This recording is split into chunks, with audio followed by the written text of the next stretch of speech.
Good morning. Today is Monday, January 9th. And we're finishing up the causes of the Civil War. We're going to link Lincoln today, and we're going to start the Secession crisis. And then tomorrow you are definitely having a test, and it'll be everything, causes of the Civil War, decade of the 1850s, expansion, Second Great Awakening, so a lot of stuff. Okay? So hopefully you do some studying tonight. We go through key terms and make sure you know all the key terms is the easiest way to study. So when we think about Dred Scott case, the details are, remember there's 3 details or 4 parts to it.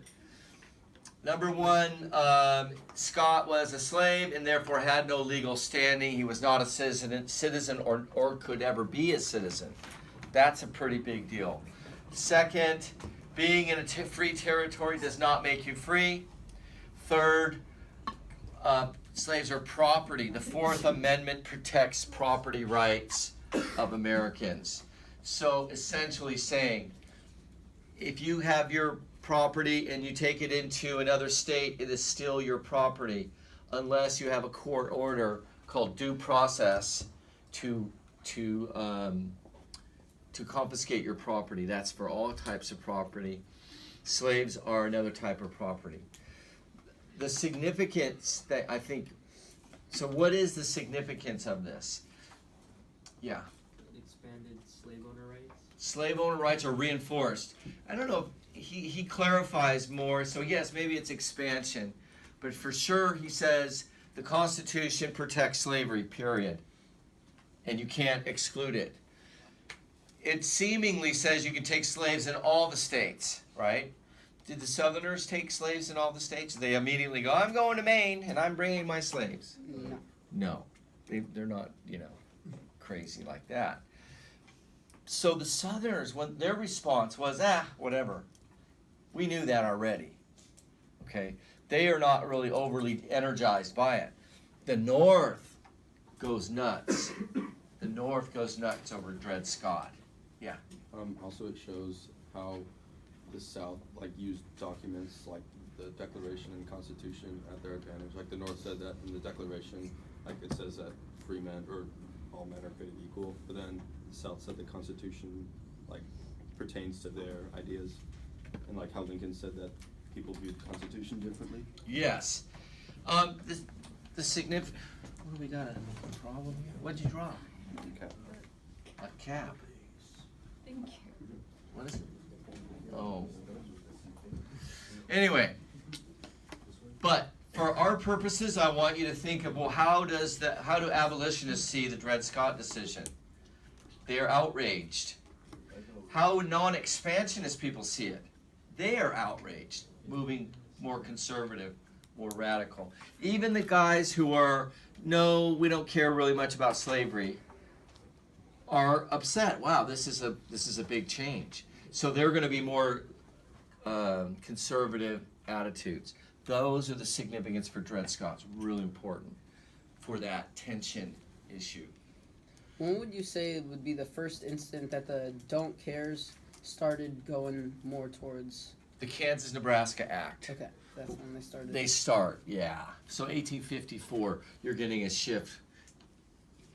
Pretty much. Okay. The 1850, you don't have many people except the non-expansion and the moderates start.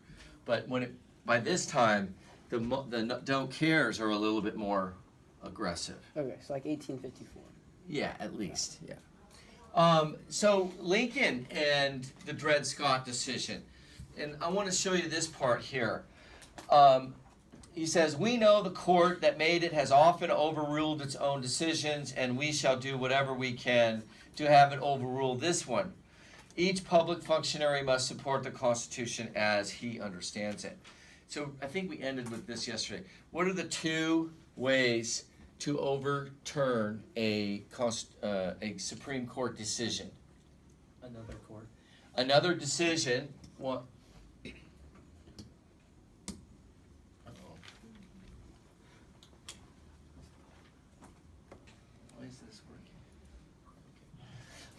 Another Supreme Court case So one way is another case. So, and then the second way is an amendment. And let me give you an example of another case. You guys heard of the Roe v. Wade case? Roe v. Wade, I want to say 1971, basically says that a woman has a right to privacy. The government cannot interfere with that right between her doctor and a woman. Therefore, it basically negates all of the anti-abortion laws in the states, the state laws. Okay, so this court case says that okay, now since it's a private matter between the doctor and the woman, the state has no kind of interference in that. The Republicans, since this was passed, are waiting to create a Republican majority, conservative, fundamentalist, religious majority on the Supreme Court, so that they will have another case that will overturn this one. Do you see that? That's what Lincoln says here. He said, look, we can have them overrule this case. Another case can block that case, and we can, it's not a big deal. He says that's the future. That's where we're going to try to advocate for. That's what, and it's symbolic of the North. So he's saying now we need to vote Republican. Let's get those Republican votes, and then we can overrule Dred Scott. Or we get enough Republican votes, you will create an amendment. The 13th Amendment, so this is factual. The 13th Amendment outlaws slavery. It was passed at the end of the Civil War, is what overturns, removes Dred Scott decision. It neutralizes the Dred Scott decision. Does that make sense? Yeah. So that's kind of the big picture. Dred Scott, it will be law until this constitutional amendment is approved. Okay?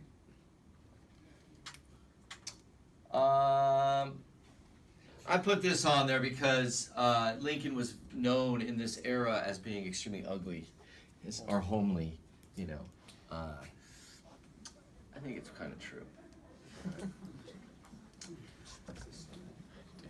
Why does John Brown scare the hell out of Southerners? Because he tries to create a slave rebellion. I mean, that's about it. That's what you were going to say. Do you guys know the story of John Brown here? John Brown his first claim to fame is at the Pottawatomie Massacre. And then he goes north after he leaves Kansas. He goes to the abolitionist area. He is helped by the abolitionists in New England, Theodore Weld and Beecher. They funded him to some extent. They knew about his plans. They basically blessed his endeavor. He tries to take over a place called Harper's Ferry. Everyone say Harper's Ferry. Harper's Ferry. And it's a terrible plan. They do take over the armory, but they don't have enough guys and they can't get out. They get surrounded and they get blasted by the army. John Brown is wounded. He's captured. Most of his followers were killed. And then he's put on trial and he's executed. Here's a picture of John Brown going to his death. He was a martyr. He saw himself as a martyr. He wanted to sacrifice his life and make this statement. If you ever get a chance, it's kind of interesting to see his trial, what he says at his trial. It's all religious based, slavery's immoral, higher law kind of stuff. So this is a very heroic image of John Brown. Now, the significance of John Brown is what you want to make sure you're able to explain is that what does it do to the popular opinion in the North? What does it do to the popular opinion in the South? It's real easy. What do the abolitionists say about John Brown? Yeah. John Brown's a martyr. He's living up to his higher law, moral law. Emerson is praising him. Lincoln and the moderates hate John Brown. because Lincoln is a constitutionalist. Lincoln is a lawman. He says, no, we will change slavery by the legal process, not through slave rebellions and illegal activity and murder. So he hates John Brown. These guys that don't cares hate John Brown because it's causing agitation. He is the example of those dangerous abolitionists. The Southerners, however, react much more strongly to John Brown because those abolitionists are trying to kill us. It's moving them farther towards secession. And hey, we cannot live with these people. If you read the literature and the diaries and things of people, they say we cannot live with these people. They hate us so much. Okay, so that's a really big deal with John Brown. Here's a political cartoon that is from a certain perspective. The quote is, "Northern Friends of Constitutional Government." Right? And it's an image of some old man with a beard, and this thing is called a pike. And this seems to be an African American, probably a slave. What does it mean, Northern Friends of Constitutional Government? What's the meaning of this? What perspective is it expressing? The South perspective. Go ahead, Jack. Isn't it like he's giving him the pike to start like a slave rebellion? Yes. So he's like, Whose perspective is this? oh, it's Southern. Southern is criticizing, if these are Northern friends, these are our friends who believe in constitutional government, and this is their example. Is he believe in constitutional government? No, he doesn't, because he's giving a pike. What makes this significant is that, of course, this is John Brown. Scraggly, old, crazy John Brown looks in that picture. And he had hundreds, like 300 or 400 of these pikes. These are medieval, basically, weapons, and he was going to distribute them to the slaves and have them rise up and create a slave rebellion. In real life? Yeah, Actually had a bunch of he had like medieval he did 300 or 400 of them that he was going to give out. Weird. wait, how was he planning on getting it to the slaves? Back of his. There's so many slaves, they'll just come to him and be like, he'll be their Moses. Come on, take your pike and let's go kill people. Some Moses. Some. Well, Moses was kind of a fighter. I think he was. But I don't know that much about it. Okay, moving on. See this one? Now this is real propaganda. This is, I think, is in the Kansas State House. It's a giant mural. And of course, this is John Brown. This is the Civil War. These two examples. These are Civil War soldiers lying, sacrificed. And this is, of course, a tornado. And it's like westward movement. But this imagery with John Brown is pretty clear. What's the imagery there? Zeus. What's the imagery? Oh, he looks like Moses Deity. holding the. God or the Really? Constitution. I'm gonna draw this for you. Oh, Jesus figure, a Bible and a Spencer rifle. Get it? So, the modern crusader, isn't he?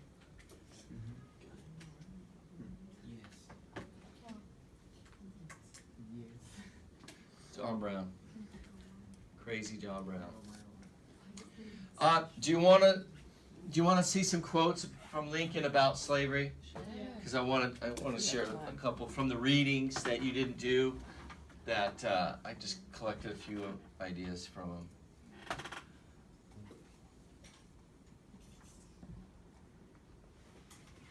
No man is good enough to govern another man without the other man's consent. I say this is the leading principle, the sheet anchor of American republicanism. Allowing slavery to spread forced the American people to an open war with the Declaration of Independence. So this is kind of a really neat idea. Remember, we started the year with the Declaration of Independence is our values, and I had you do the activity on what makes a good American. Remember?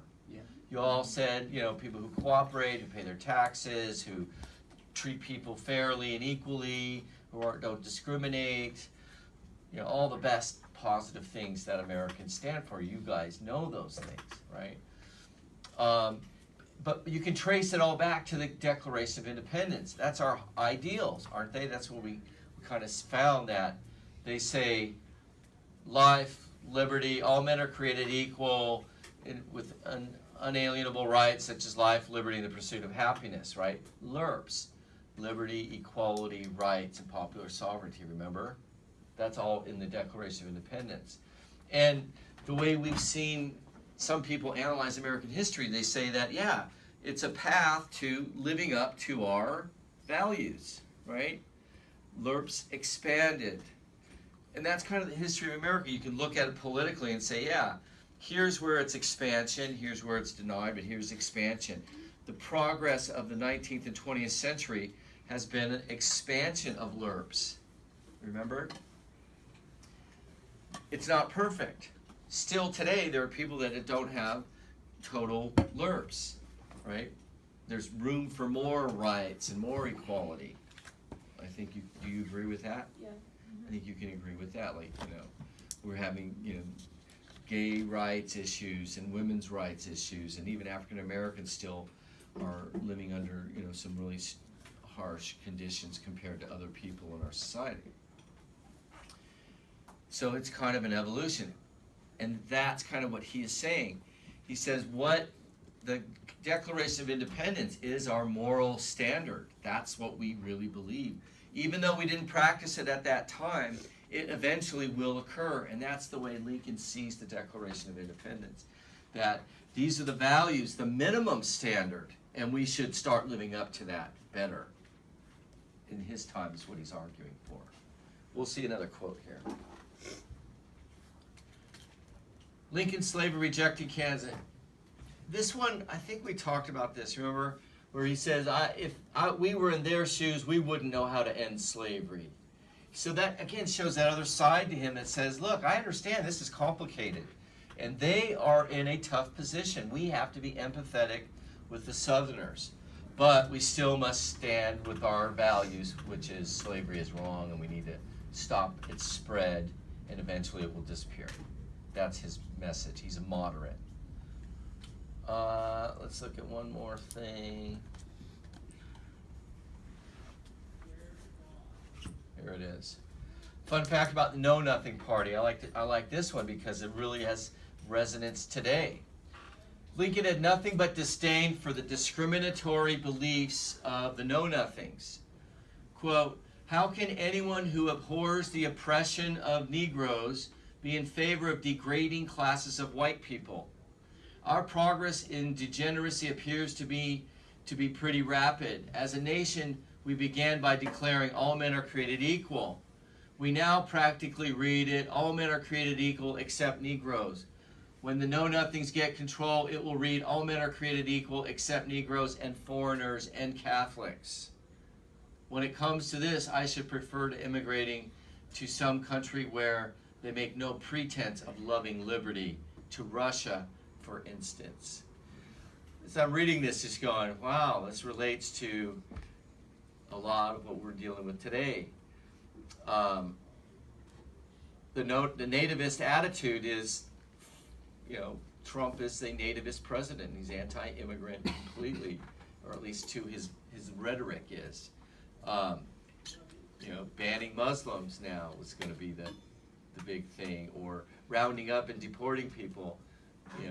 Remains to be seen if that's going to happen or not. But his rhetoric tells us these things, doesn't he?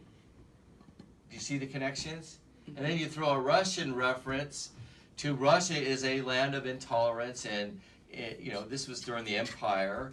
Today, Russia's still problematic with, they don't allow free voting. Putin has been in power for over 20 years. And he's still in power, not because of elections. And basically, he's the man behind the government running things. Nobody believes that there's an independent government. He's against, democracy. He's throwing his weight around in Ukraine. He's, stifling, the press in Russia itself, killing journalists, corruption, all these different things.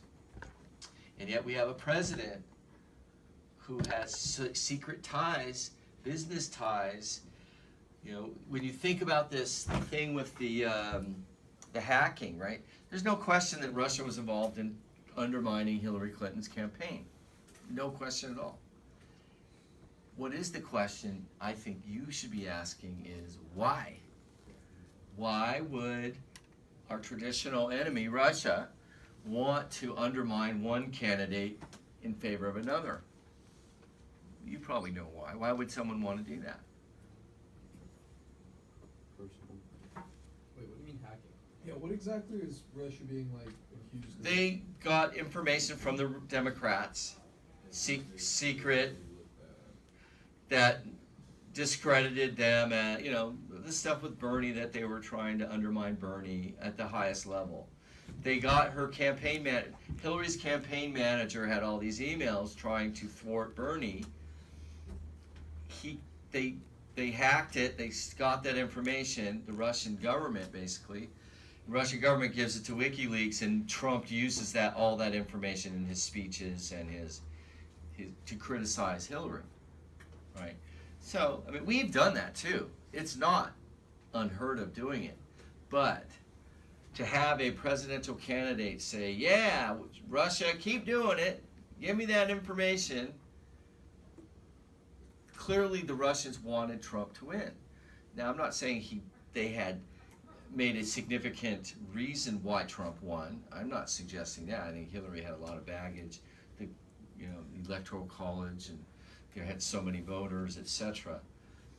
But the question I think we should ask is, why does Russia want Trump so much more than Hillary? Do you think, isn't like our party, we're not supposed to be partisan, we're supposed to be patriots when it comes to foreign policy. We're generally, Democrats and Republicans traditionally agreed on foreign policy things, especially if it was really, really important, right? We have our values that we're supposed to stand up for. But why would a foreign government say, yeah, we really want this person instead of this person? Do you know why? Why do you think? Because they see benefits in that. They see benefits and interest.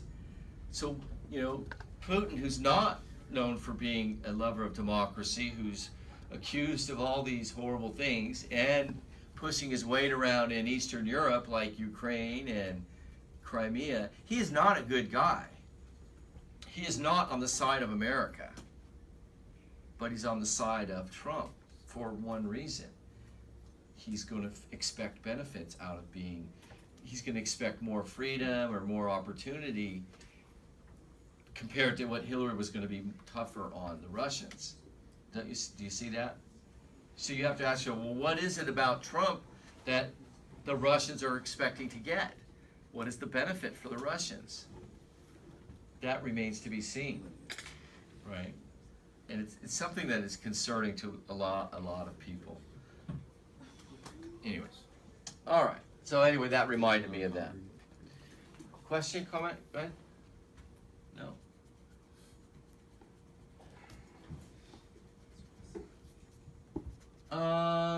Think about this more.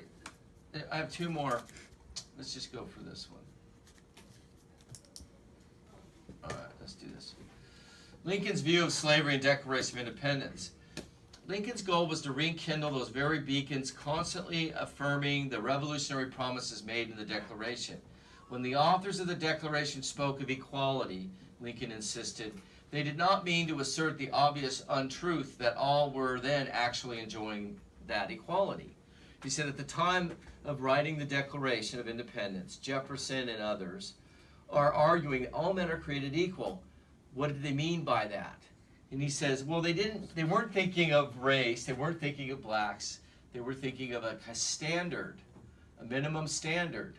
All men are created equal, endowed with these, rights, unalienable rights of life, liberty, and pursuit of happiness, right?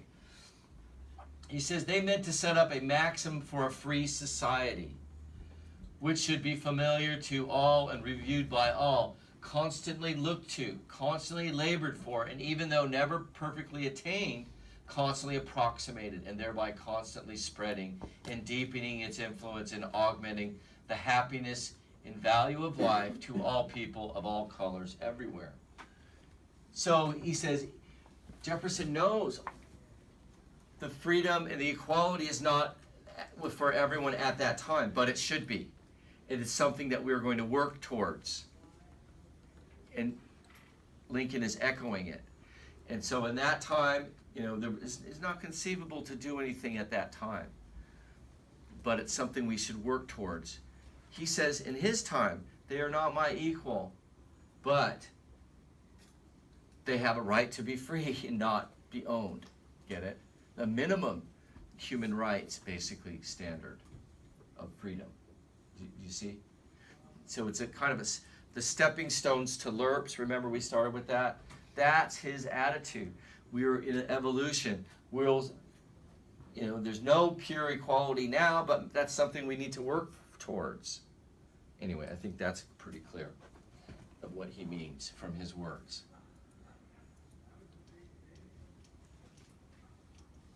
Okay. Lincoln Douglas debates. There are a series of 6 debates. 6 debates over this senatorial campaign. Let's see. And so you get, what's one significance of the Lincoln Douglas debates is that it brings Lincoln to publicity. He becomes a national figure because of those debates. His views are reprinted and expressed in the newspapers, and people get to know his name. Without the Lincoln Douglas debates, you don't get Lincoln as president. He loses the election for Senate that comes as a result of those debates. But his name is put, it's like his Battle of New Orleans, get it? Mm-hmm. Again, he's a constitutionalist. He says we need to change the Constitution. We cannot take slavery or end slavery without constitutional changes. He's a legalist, right? Does that have to do with him being a lawyer? No, I just think he cared about the law. He cared about not being radical, so he hates John Brown, right? Because that's not following the process. Follow the process. Yeah. This is another example of Lincoln's view on race, and this is really profound, I think. I, as well as Judge Douglas, am in favor of the race to which I belong, having the superior position. So he did reflect the racial attitudes of the time. I've never said anything to the contrary, but I hold that notwithstanding all of this, there is no reason in the world why the Negro is not entitled to have all the natural rights enumerated in the Declaration of Independence.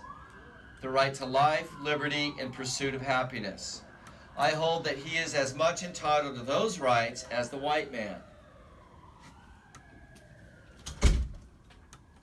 I agree with Judge Douglas. He is not my equal in many respects, certainly not in color, perhaps not in moral or intellectual endowment, but in the right to eat the bread without leave of anybody. You guys know what the word leave means? Permission in that context. Anybody else, which his own hands earns. He is my equal and the equal of Judge Douglas and the equal of every living man. So that's a progressive attitude. Of course, he's not necessarily my equal in these ways, but dang, he's equal enough not to be owned by anyone else and have the right to work and create his own life. It's a progressive idea. It's really one of the profound things about Lincoln, I think, is how he cared and stood up for people, even though, he sees things in a more just way. Anyway, yeah. So would you say that Lincoln didn't really believe in equality, more equity? Because he believed in giving everyone the same rights, not really treating people the same. I think he believes in equality in terms of The law. expanding equality. So maybe that's equity. I don't really know what that is. Equity means like giving everyone the same like amount of things, so you're not really like treating them the same. You're just giving them like the same basic rights. Maybe. Because I don't know. The white people were Right, he's still a white supremacist. He's a white supremacist.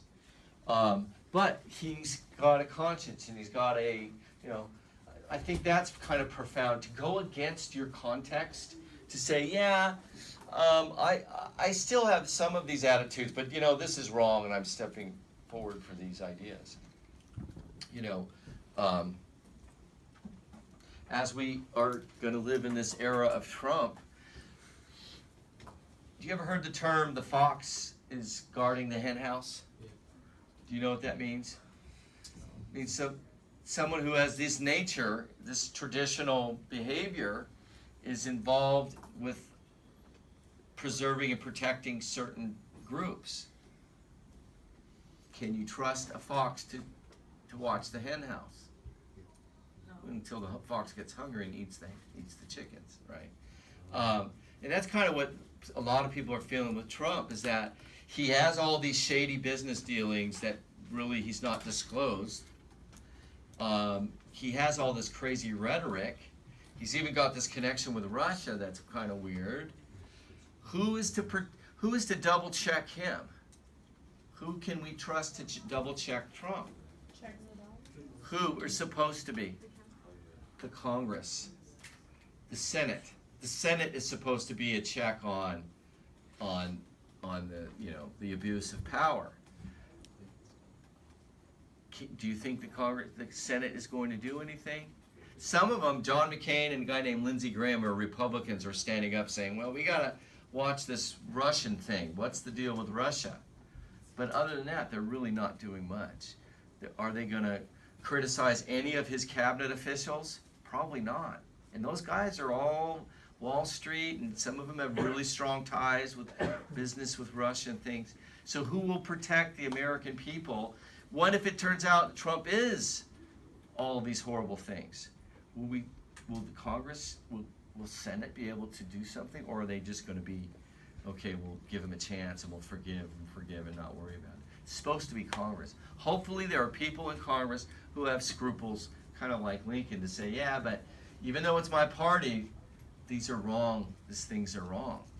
I would hope we'll have that check and balance on it, but it remains to be seen so far. Lincoln gets the nomination for 1860 election. He beats out Chase and Seward. Do you know why? Do you want to know why? Why? He was their second choice, basically, of all these different Republican groups. The first choices were divided, and so they could agree on the second choice, and they end up agreeing on Lincoln, and he gets elected or as nominated for the Republicans. As soon as he gets the nomination and they're running for office, he tries to reassure the South. He says, look, we will not interfere with their slaves or with them about their slaves. We will not provoke a problem. You know, he's trying to say, don't worry about it. We won't take your slaves. The Southerners are already far gone by then. They're like, no, we're not listening. We don't care. Now, the Republican Party, basically, in the North, the umbrella group, we already know about that, remember? Remember these groups that support, yes? Was Lincoln lying when he said we're not going to take your No. slaves? So if they hadn't, like, if the South had believed in, like, kind of like, Yes? stayed and they hadn't tried to secede, do you think slavery would have gone on for a lot longer? Yes. Slavery would have gone on longer, for sure. Past Lincoln. But I think it was eventually going to be, you know, the demographics, and you'll see on the next slide, the population of the North is so strong, they can outvote the South. And that's what you're going to see. The the election of 1860, you have the Democrats have two candidates.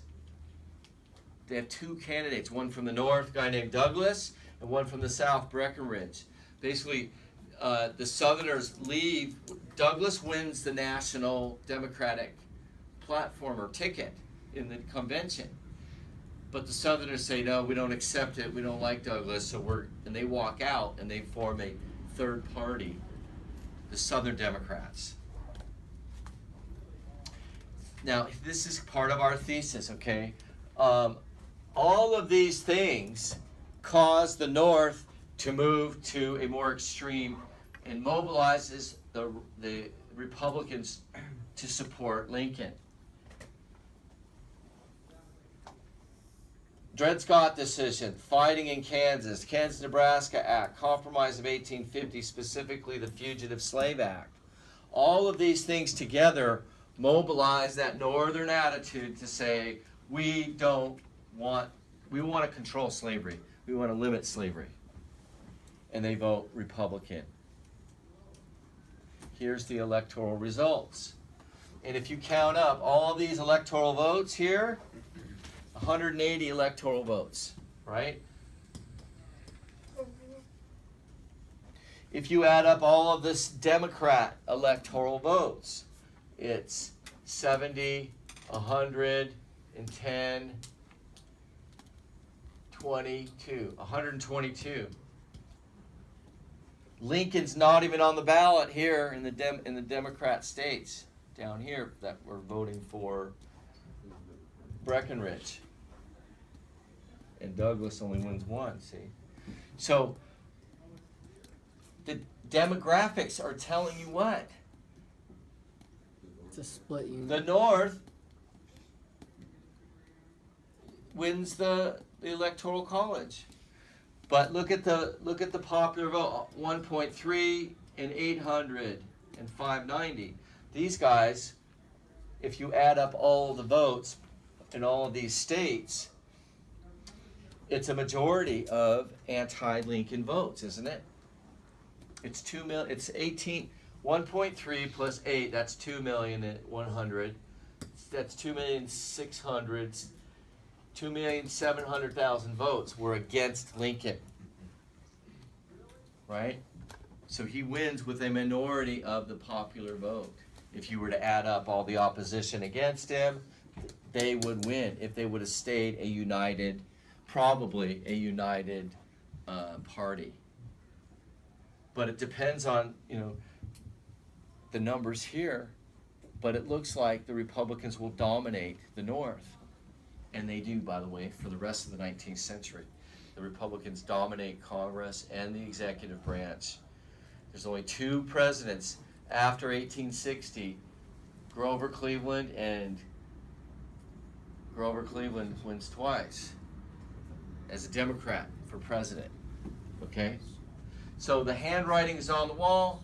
The Democrats in the South say, look, the demographics are killing us. There's no way we can overcome it.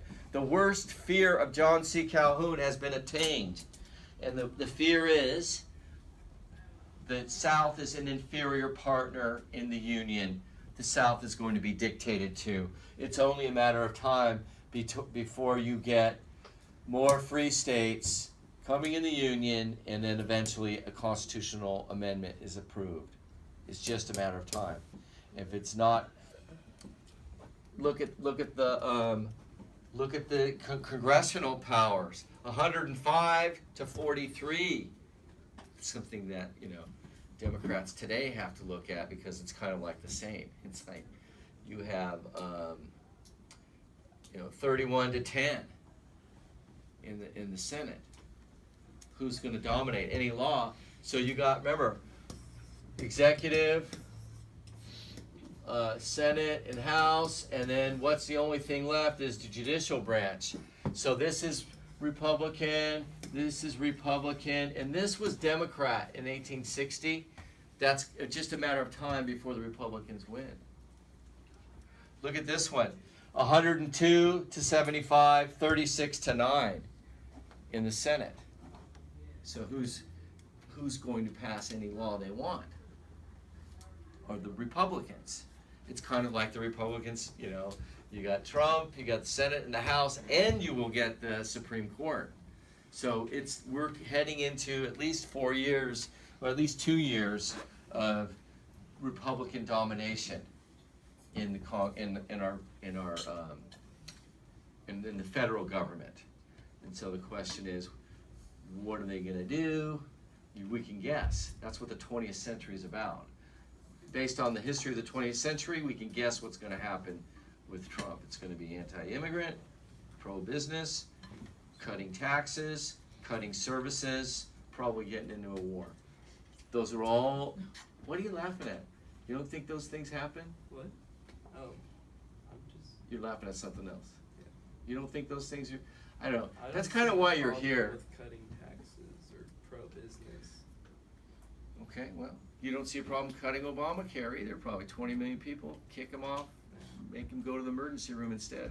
That'd be better for 200% everyone. rise in prices and Uh, thousands more a month. for Some healthcare. some people have health care that don't have it before. You don't think that costs money? Not that much. And it's not good care either. Like, Compared to the emergency room? well, for my parents' company personally, before Obamacare, the employees had great coverage, and then after Obamacare, the prices were so high they couldn't afford it. Well, I don't know. I think it's a mixed. I think it's a mixed bag. From someone in your perspective, you know, then that may be legitimate. People from the other perspective say, yeah, but it costs money for health care. Everyone puts in, it should be cheaper. I don't know. It's just 20 million people having health care and not having health care. Is that going to affect the economy also? Probably. Where are they going to go? The emergency room. And the emergency room is It's not like 100 times more. Without putting in a new healthcare act. Let me know when they get one. You be our reporter on that. And I bet you they repeal it and don't put anything in.